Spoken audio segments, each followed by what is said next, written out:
Yep, we're back. This is the review of Champions, and you are listening to the voice of Lord Deathman.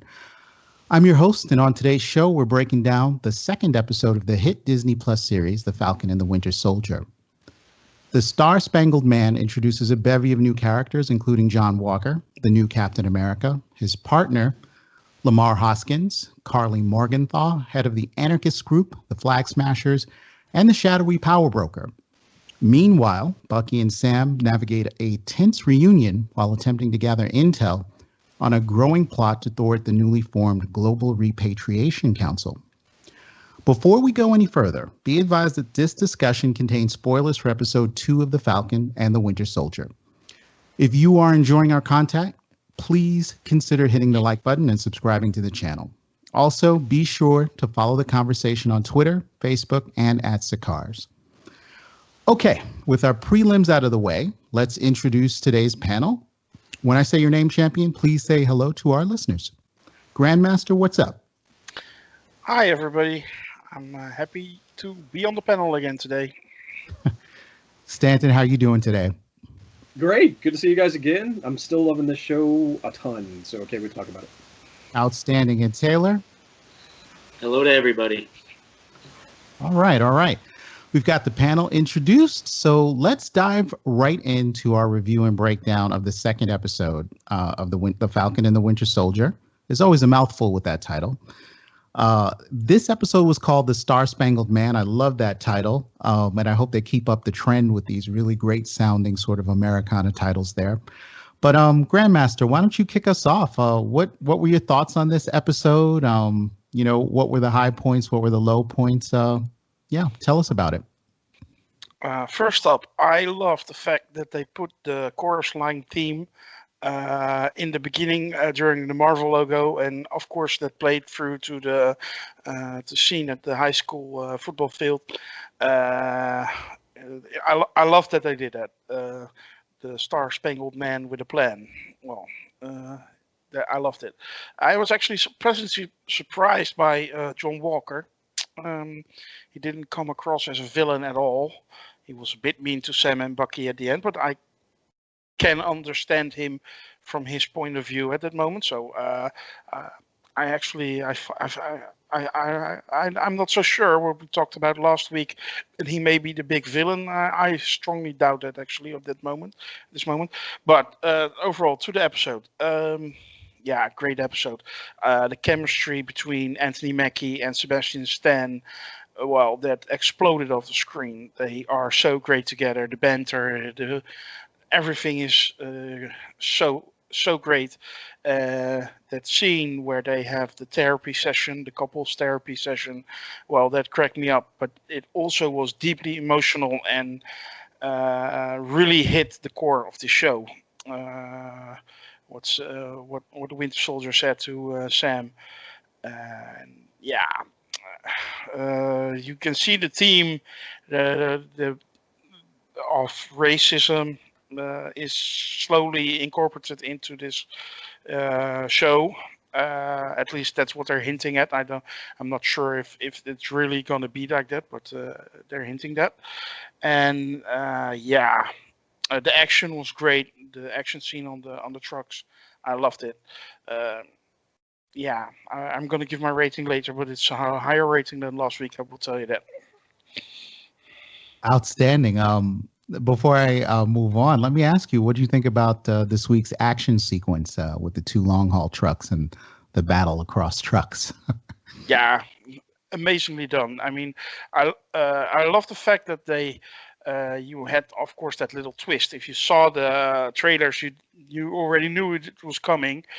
Carly Morgenthau, she was revealed already in the trailer, but they have that little twist. But then to see them all have superpowers and basically kicking the Avengers' ass, and also the new Captain America and Battlestar.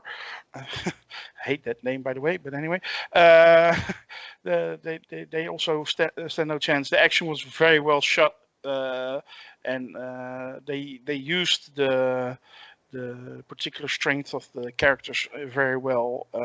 I love the way they used the flying of Sam, and And of course, a little thing, Sam saving Bucky from underneath the truck, rolling around in the field. Was that a little callback to Attack of the Clones? Padme and Anakin. No, that was a joke, of course. But the bromance really got really heavy at that moment for me. But yeah, I absolutely love this episode. The action was splendid. Yeah, I have to agree. They really balanced humor, intense action in that scene, and a little character work as well. And you might have thought, just looking at the promos and the trailers, that you saw that whole scene, right? Like, okay, I get it. But the twist with Captain America and Battlestar showing up in that sequence just took it to a whole new level. So thanks for your input there. Let's move on to Stanton. Let's get your overall thoughts on the episode. I loved it. This show continues to be really exciting for me. It was the one I was probably looking forward to most. There's two, maybe three things that really stood out to me here. One is in the sense of our two main characters here, is that just in the nature of the complex writing, I think, that goes into this. Bucky's character arc in this really required that Sam not accept that shield. And what I mean is he seemed pretty happy, just kind of like trying to make amends on his own terms. But Sam not accepting that shield comes out in the couples counseling that they have essentially together, where he feels the need to honor that shield and honor that legacy. Like, if Sam doesn't drop that shield, Bucky doesn't feel the need to redeem himself quite as intensely as he now does. So I find that spark of Sam's action, which really had nothing to do with Bucky, rather interesting to his character arc. So I thought that was really cool. The other one is Isaiah Bradley. Isaiah Bradley, I thought, was just absolutely awesome in this for a few reasons, but most importantly for me is, you guys know how I love anything that kind of delves into the MCU history. I love those little moments from Ant-Man to the origins of S.H.I.E.L.D. to anything with like Peggy Carter or Captain Marvel in the 90s, anything that gets back in and shows us kind of what was going on before Iron Man kicked this off in 2008. And I can't help but look at Isaiah Bradley now as this link from that scene that we saw in First Avenger where Cap was having his blood drawn. That essentially went to Isaiah Bradley, not the blood itself, but whatever they synthesized from it.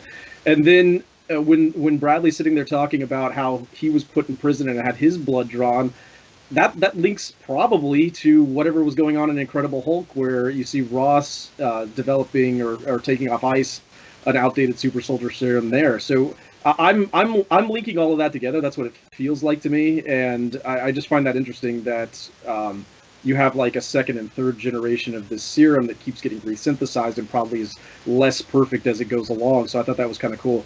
And then, of course, Isaiah Bradley's character just by itself, what an outstanding acting job, and just like a lot of real genuine intensity that you felt out of how he was treated. So I thought that whole sequence was fantastic. I'll sort of go ahead and play off, since Grandmaster mentioned it earlier, just the racism sort of subtly simmering in the background here. I think what they're doing here is pretty genius in the sense that they haven't come out and made like any sort of direct statement. They're more or less letting the audience kind of interpret what they will from this, and I think this is key, because in reality, racism isn't always a clear thing. There's a wide range of legitimate racism that may be ignored to some degree, all the way to perceived racism that might not actually exist. And I think it's important to acknowledge that what you're looking at could possibly be interpreted in multiple different ways. And I think they're doing a great job of just letting the audience decide for themselves what the scene is sort of setting up and staging. So overall, just an awesome episode. I'm sure I'll have a little bit more to say about it, but I'll let Taylor take it away. Right on. Yeah. Following on what you're saying, Carl Lumbly, who played Isaiah Bradley in this episode, does turn in a fantastic performance and opens up a corner of the Marvel Universe that I'm really, really excited about. In the comic books, we know that there's a long legacy of super soldiers and the use of the super soldier serum and trying to recreate Dr. Erskine's experiments. No one is ever really able to perfect the serum because there's always this missing component that Dr. Erskine never really documented. So people end up making corrupt formulations of it that cause psychosis and all sorts of after effects. And so forth and so on. So I'm really glad they're opening that corner of the Marvel Universe. So I'm glad that you mentioned Isaiah Bradley, and a really nice introduction of that character as well. I often wondered if they decided to go there with Bradley. In the comic books, he was kind of like the first super soldier, but here they've inserted him at another point in the timeline, but still managed to keep the drama and the messaging that we got from the original source material. So Spellman and the rest of the gang on the show really deserve credit for intelligently using all of the elements we know and love from the source material, including Battlestar. But let's move on. Taylor, I know you've been anxiously waiting in the wings to give us your take on this episode. Tell us how you felt about it. It was a great episode. We're still now, I guess now after this episode, we're coming out of Act 1 of this story, it being six episodes.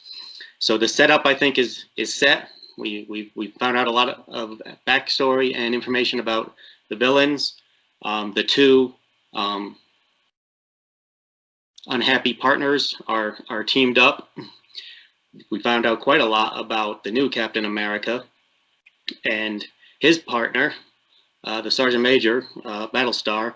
And I don't remember that actor's name, but I've seen him in a lot of things, and he's excellent. He's a very good actor, and I was really surprised to see him. I mean, I didn't know if anyone knew that character was even going to be in this show, but I was real glad to see that. The action scene was wonderful. The fact now that we know that all of these flag smashers are super soldiers or something similar to super soldiers. We know about Power Broker, at least that he's there and that he's kind of at odds now with the flag smashers. And we're going to be talking to Zemo next week. I'm loving the, like I said, the unwanted partnership between Bucky and Falcon. I've seen a lot of people online comparing it to Lethal Weapon, which is usually the one they point to as the buddy cop movie. But actually in this show, I see a lot more influence from a movie called Tango and Cash. I just see more of that dynamic. And just coincidentally, both the actors who played Tango and Cash have both been in the MCU, that being Kurt Russell and Sylvester Stallone. Probably not a coincidence. But yeah, I'm all on board. It's a great episode. Can't wait to see what comes next. Outstanding. Yeah. Battlestar is a deep cut, and I did not see it coming. I don't know how they've managed to be a little bit more stealthy than WandaVision was in terms of hiding the surprises that they have.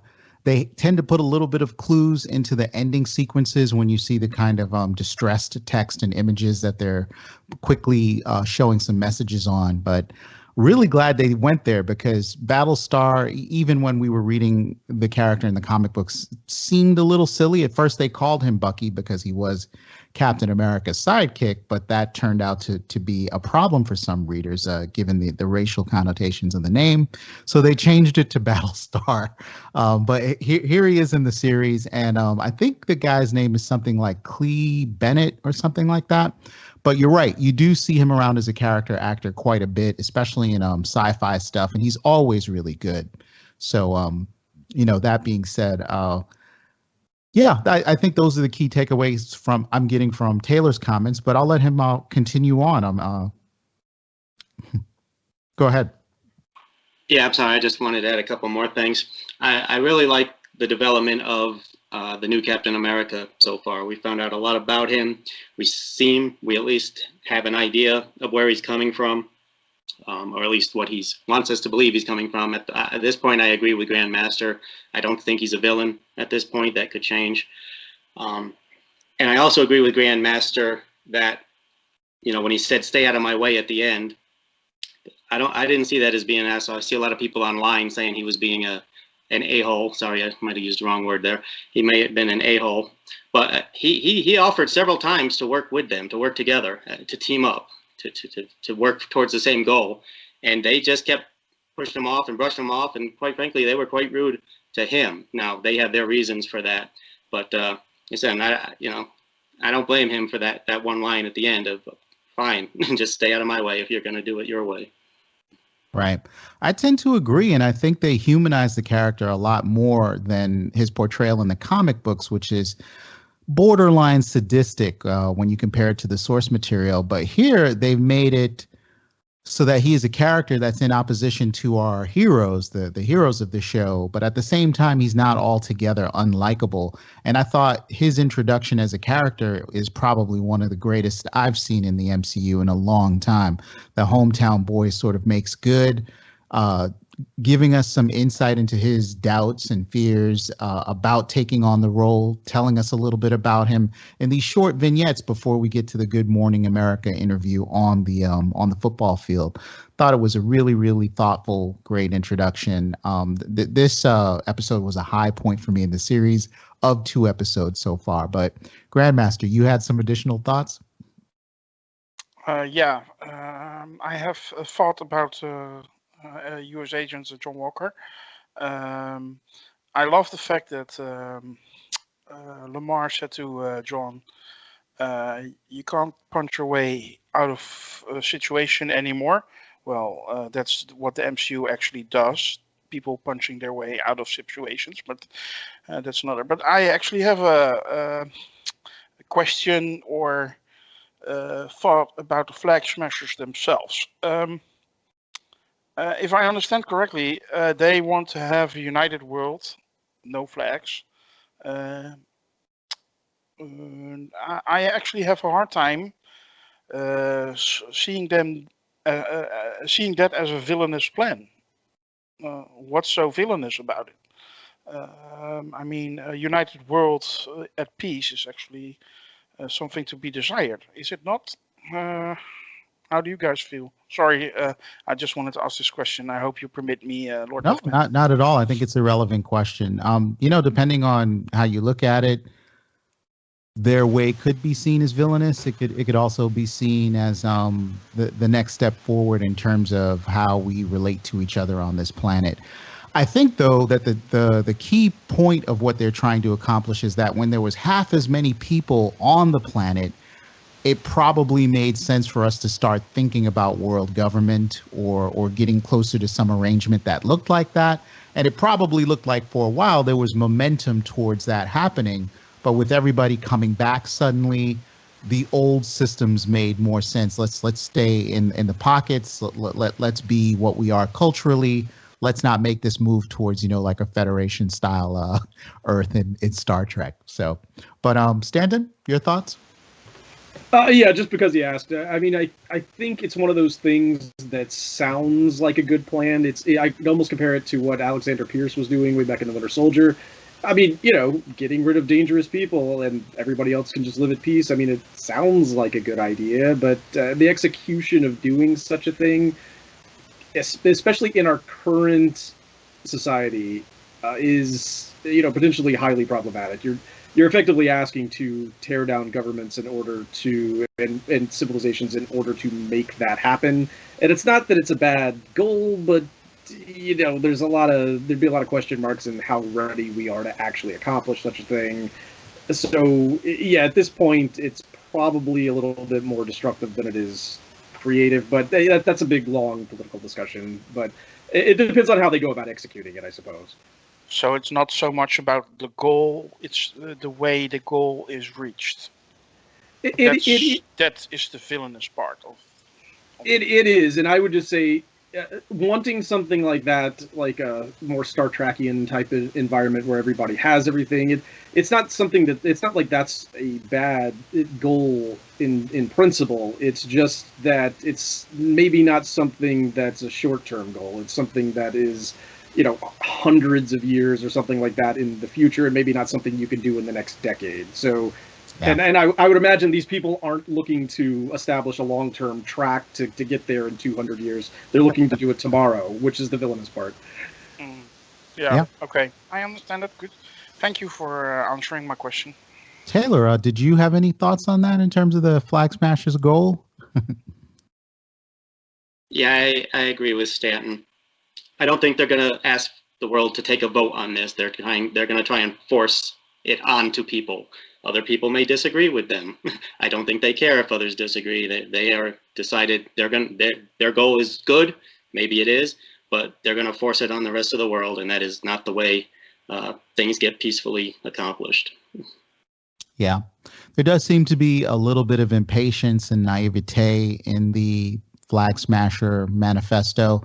These are obviously young people, and young people with their brains not being fully formed might not have thought of all of the logistical details of what it would take to accomplish such a wide-reaching goal. But the interesting thing about it from a writing perspective and from a story perspective is that you can think about what the Flag Smashers are doing in multiple ways, depending on what your worldview is or how much you disagree or agree, with their ideas and planning.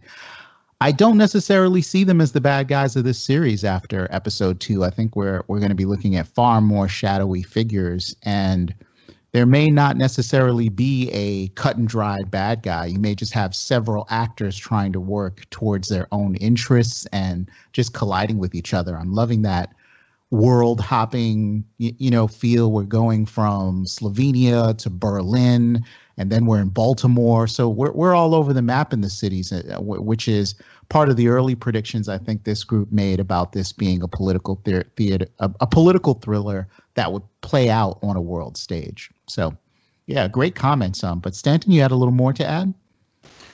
Yeah, just following up really quickly on what you just said.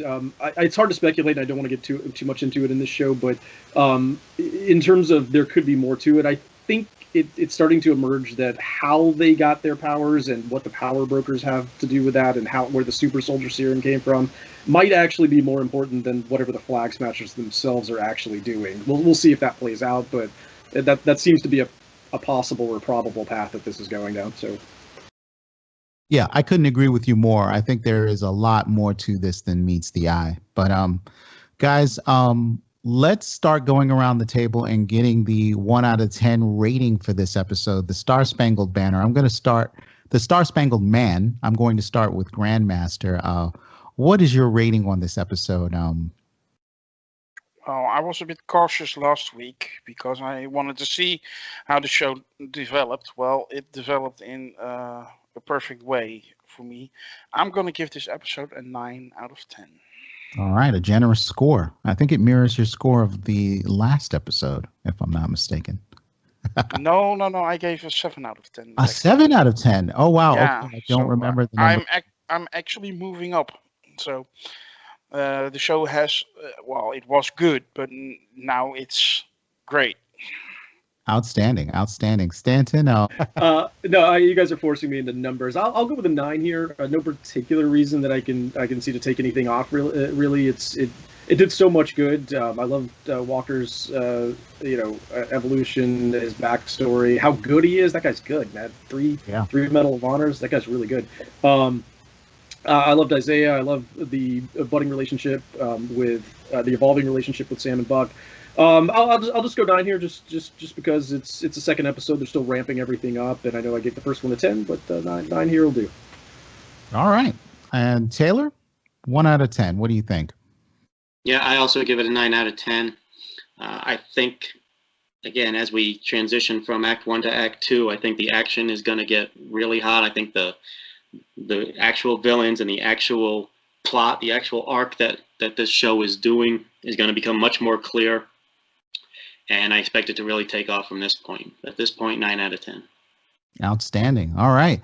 Ladies and gentlemen out there in fandom land, you heard it here from the panel of champions. This is a 9 out of 10 episode. The series seems to be continuing at a fantastic pace. The action is blistering, and the stage is set. All the players are on the board, and I think everybody's really excited for the next episode.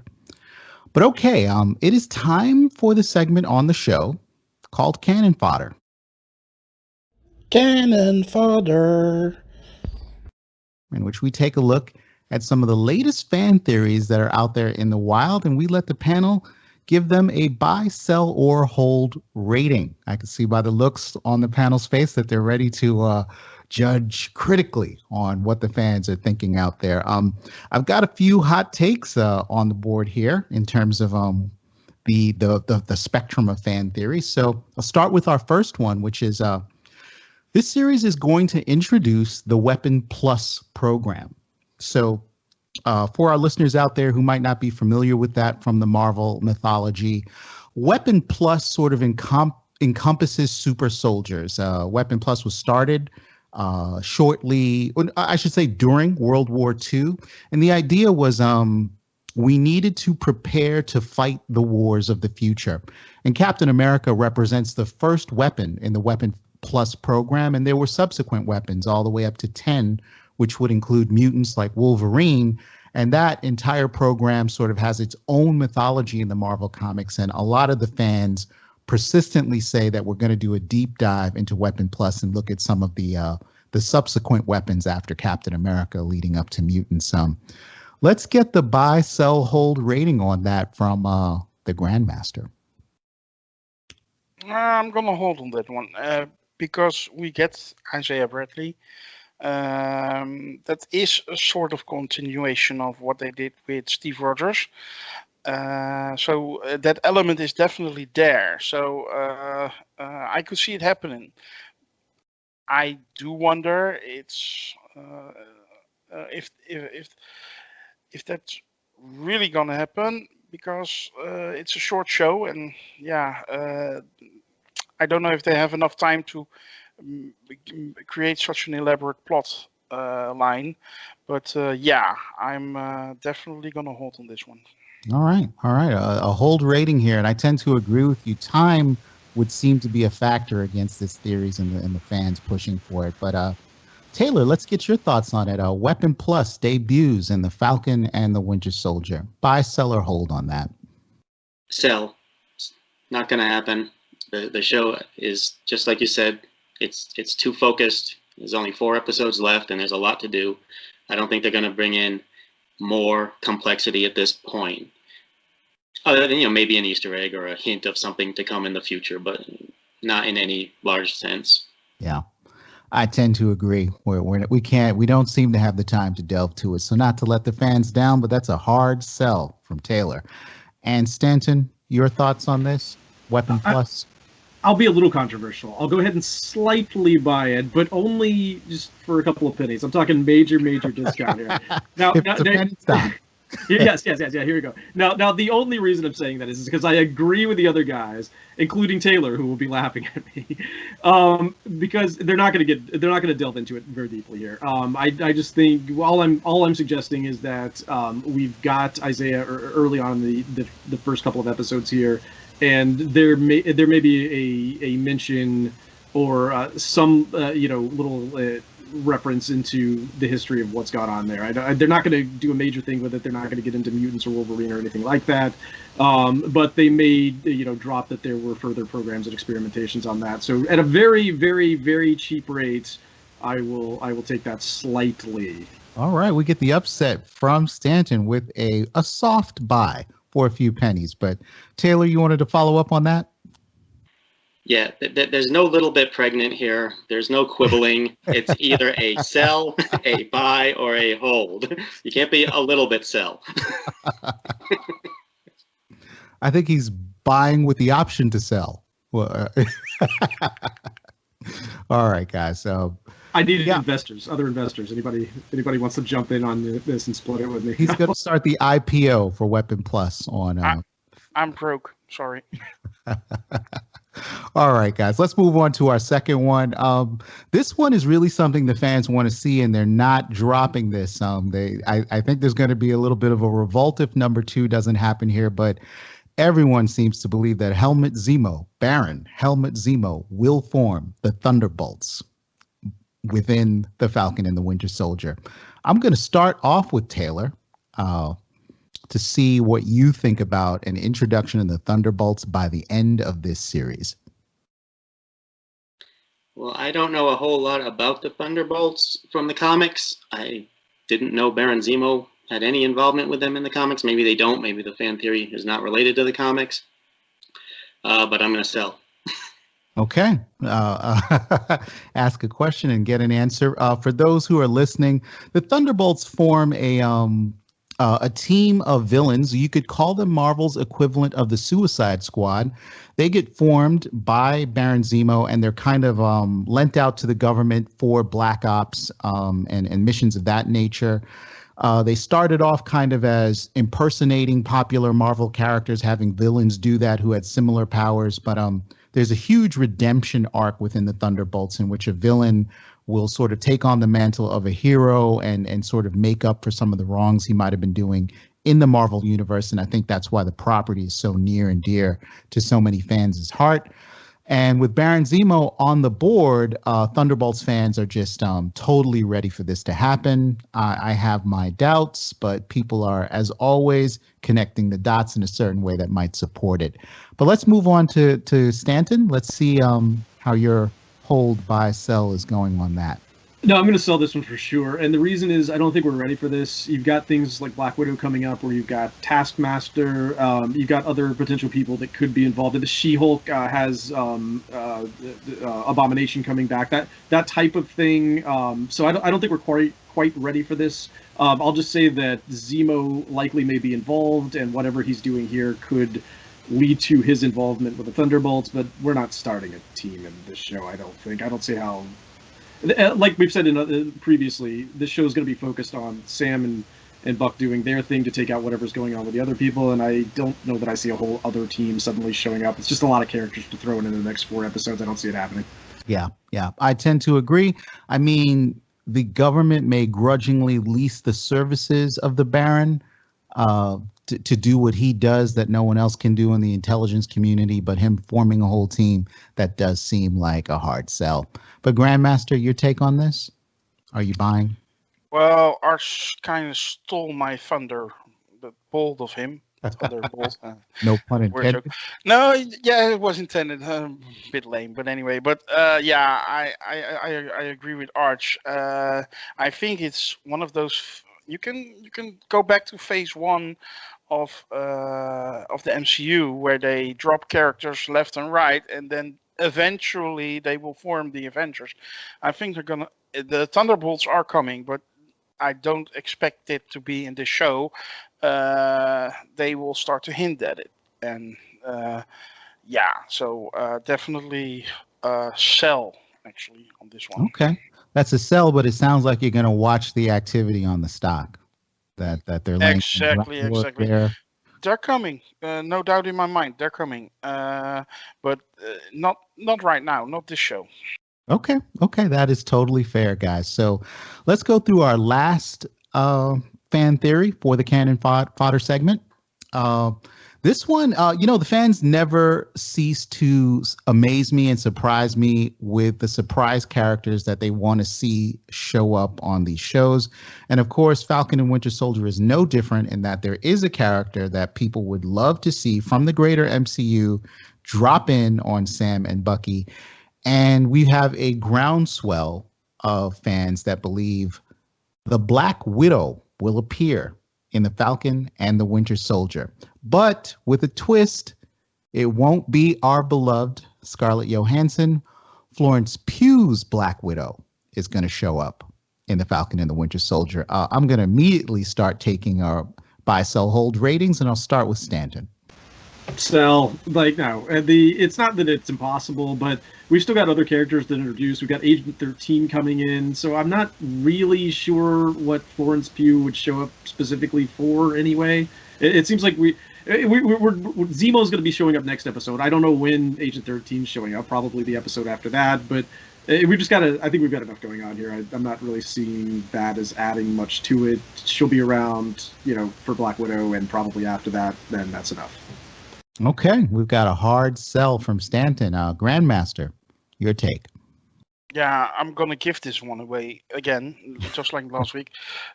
Basically, it's impossible because, of course, we know she probably will take over the mantle of Black Widow. That's basically been said, and she has been confirmed for the Hawkeye show as well, I think. So she's going to take over the mantle, but when you look at MCU canon, she has not been introduced officially. So Why would she show up before you even see her taking over the mantle? It does not make sense. I'm sorry. This one I give away. Indeed, indeed. So, but people are looking at those Thunderbolt linkages, and I think one theory is sort of snowballing into another. Taylor, let's get words of wisdom from you on this fan theory. So, all right, we got. No, I agree with Stanton. We've already got Flag Smashers, Baron Zemo, Power Broker, Batroc the Leaper, New Captain America, Battlestar. There's no reason to bring in anyone else, and it would become overstuffed.